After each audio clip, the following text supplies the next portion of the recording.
Assalamualaikum warahmatullahi wabarakatuh. Perkenalkan, saya Yelsa Multiawarenjia dengan NIM PO713902501149. Saya berasal dari tingkat 1C. Pada video kali ini, saya akan membahas mengenai uji deskriptif, cross table, dan uji validitas pada pengetahuan tentang batuk dan pelaksanaan swab medikasi berdasarkan 30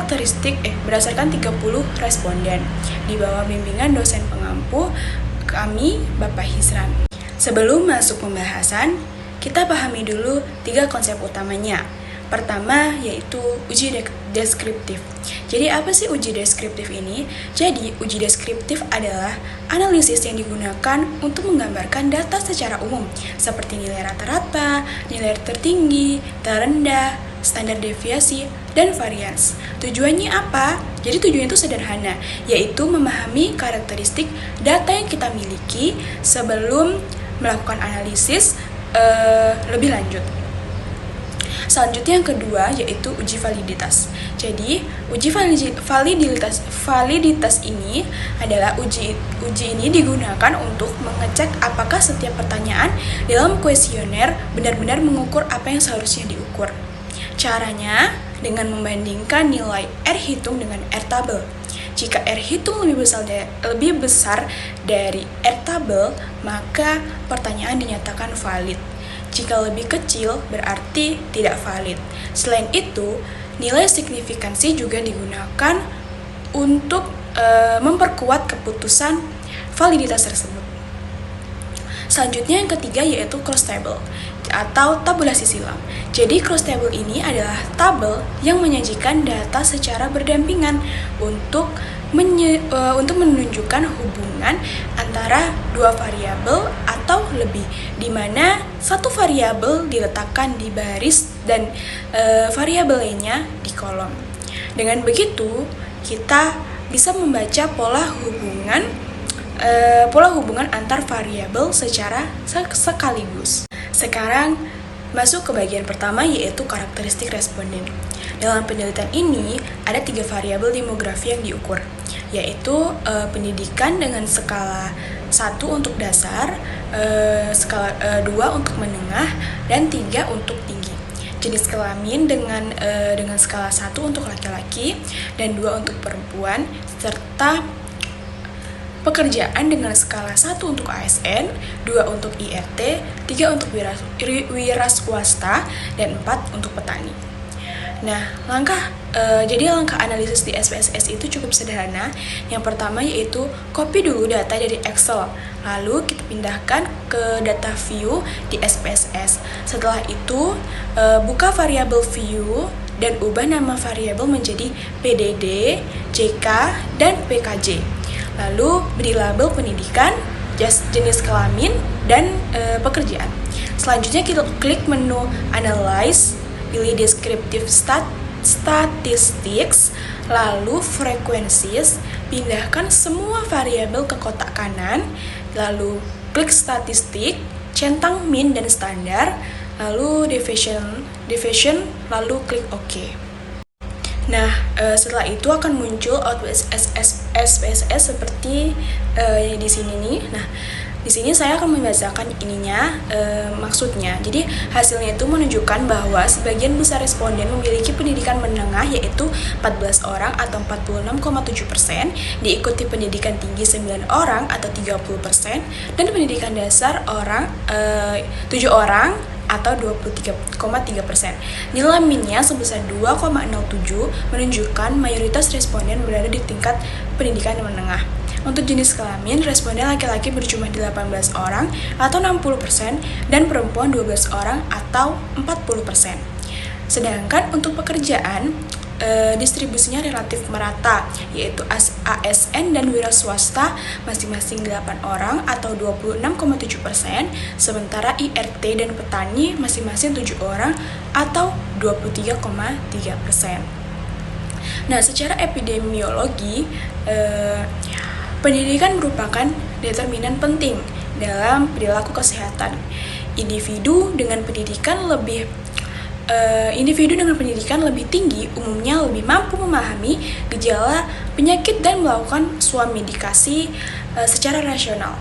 Sementara itu, perbedaan jenis kelamin dapat mempengaruhi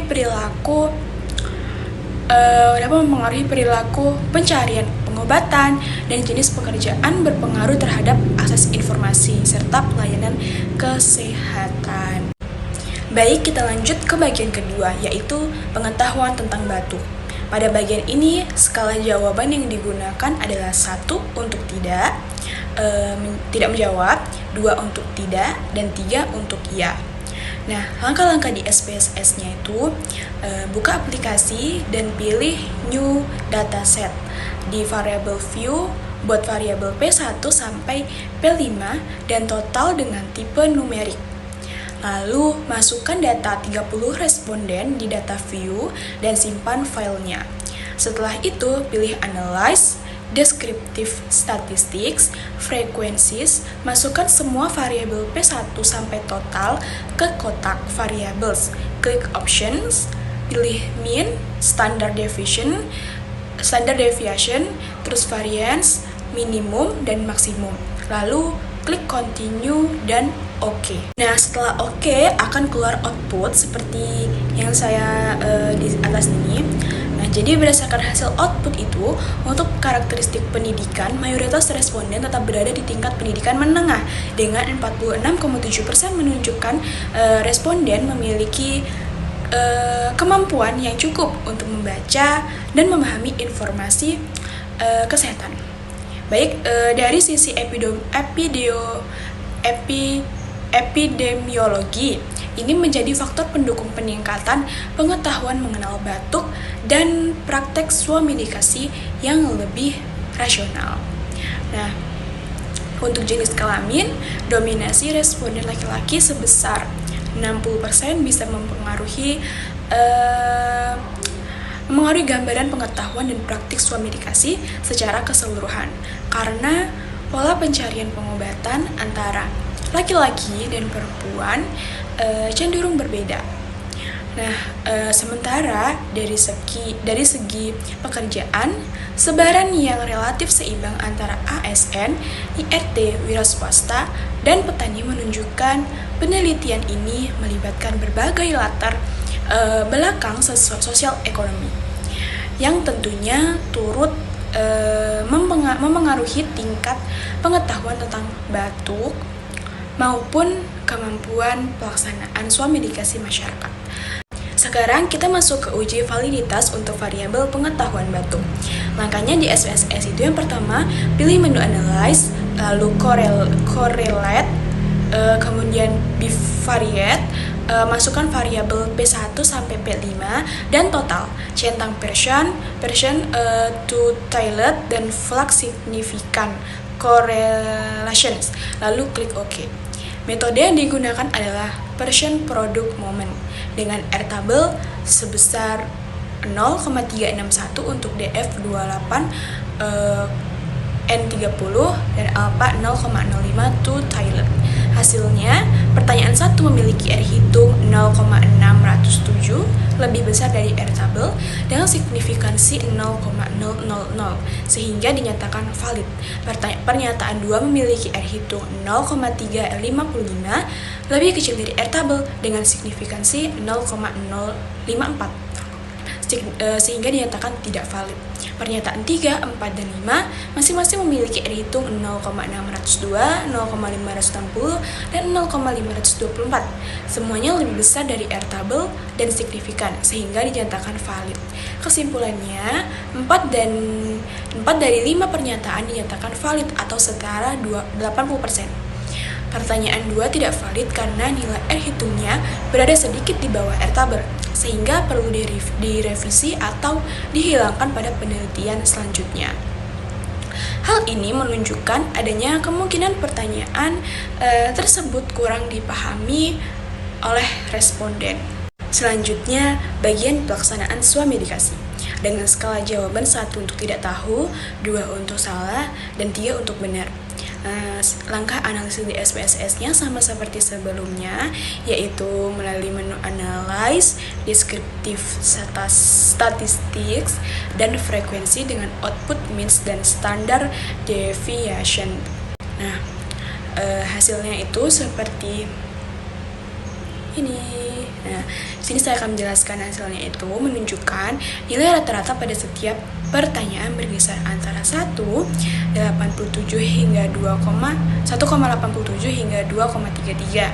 Nilai tertinggi ada di pertanyaan 5 dengan min 2,33, sementara nilai terendah pada pertanyaan 4 dengan min 1,87. Mari kita lihat per pertanyaan. Jadi pada pertanyaan 1 dengan min 2,03, hanya 36,7% responden menjawab benar. Pertanyaan 2 juga dengan min 2,03, mayoritas responden menjawab salah, yaitu 56,7%, dan hanya 23,3% yang benar. Pertanyaan 3 dengan min 1,93, sebanyak 40% responden menjawab tidak tahu. Pertanyaan 4 menjadi yang terendah dengan min 1,87, hanya 26,7% yang menjawab benar. Sedangkan pertanyaan 5 menjadi yang terbaik dengan min 2,33 dan 50% responden menjawab benar. Secara umum, ini menunjukkan bahwa pemahaman sesuai medikasi masyarakat masih tergolong rendah hingga sedang. Tingginya proporsi jawaban tidak tahu dan salah mengindikasikan risiko penggunaan obat yang tidak rasional seperti kesalahan pemilihan obat atau dosis yang tidak sesuai. Karena itu, edukasi mengenai sebuah medikasi yang rasional masih sangat diperlukan. Selanjutnya, kita masuk ke bagian cross table, yaitu tabulasi silang antara karakteristik demografis dengan tingkat suatu medikasi yang dikategorikan menjadi rendah dengan skor 5 sampai 8, sedang dengan skor 9 sampai 12, dan tinggi dengan skor 13 sampai 15.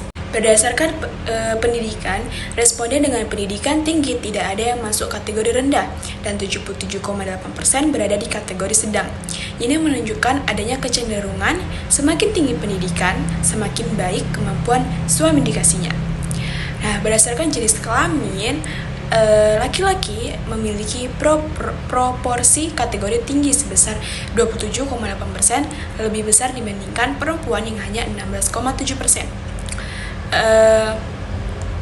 Berdasarkan pekerjaannya, kelompok ASN memiliki proporsi kategori tinggi terbesar yaitu 37,5%, sementara kelompok pekerjaan lain masih didominasi kategori sedang. Ini mengindikasikan bahwa ASN memiliki akses informasi kesehatan yang lebih baik. Terakhir, untuk uji validitas suatu medikasi dengan langkah dan R tabel yang sama seperti sebelumnya, yaitu 0,361, hasilnya pertanyaan 1 memiliki R hitung 0,248, lebih kecil dari R tabel dengan signifikansi 0,187, sehingga dinyatakan tidak valid. Sementara pertanyaan 2 sampai 5 dengan R hitung berkisar 0,431 hingga 0,542, semuanya valid dan signifikan. Jadi 4 dari 5 pertanyaan valid dan pertanyaan 1 perlu direvisi pada penelitian berikutnya. Sebagai kesimpulan, dari 30 responden yang diteliti, mayoritas berpendidikan menengah sebesar 46,7%, berjenis kelamin laki-laki sebesar 60%, dengan distribusi pekerjaan yang relatif merata, pemahaman tentang batuk, dan pelaksanaan suatu medikasi secara umum masih tergolong rendah hingga sedang, dengan kelompok pendidikan tinggi dan ASN menunjukkan kemampuan suatu medikasi yang relatif lebih baik. Oleh karena itu, diperlukanlah program edukasi kesehatan yang lebih intensif, terutama untuk kelompok pendidikan dasar, IRT, dan petani. Selain itu, instrumen penelitian juga perlu diperbaiki dengan mereview pertanyaan 2 pada bagian pengetahuan batuk dan pertanyaan 1 pada pelaksanaan bagian pelaksanaan swamedikasi agar memenuhi syarat validitas pada penelitian selanjutnya. Itulah tadi pembahasan lengkap mengenai uji deskriptif, uji validitas dan cross table.